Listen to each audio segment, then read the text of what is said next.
রুমমেটে করে কইয়া তো শরিকের মিলটা করতারলাম না। মানে চিন্তা ভাবনা করলাম এইটার নিচেন গিয়া বাঙালি হ্যাঁ কেমনে কুরবানি দিব বিদেশের মাটিত।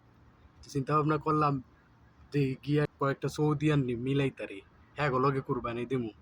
ওমা গেছি পার্কের মধ্যে কয়েকজন বইয়া রয়েছে করে বুঝাইতে দইব আরবিতে কইলাম ইনতা আন্তা জীব কুরবানি ছাওয়া ছাওয়া।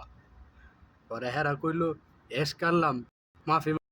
আমি কইলাম কালাম তো আমার বন্ধু হ্যাঁ সার্বিয়া হ্যাঁ এই দেশও থাকে। হেরা দেখতাছি আমার কথা বুঝে না। এবার আবার কইলাম ইনতা জীব কুরবানি ছাওয়া ছাওয়া। মানে হেরা তো মনে করছে আমি হ্যাঁ করে জবাই করে লাউনের কথা কইতাছি। 2-3 জনে আমারে ধরছে আর একজনে পুলিশের ফোন দিছে। আমি ডরে কোন রকমে সুইটটা মুইটটা বাইকে আইছি। আমার আর সৌদি আরব কুরবানি দেওয়ানোর দরকার নেই। আল্লাহ আমার বাঁচাইছে।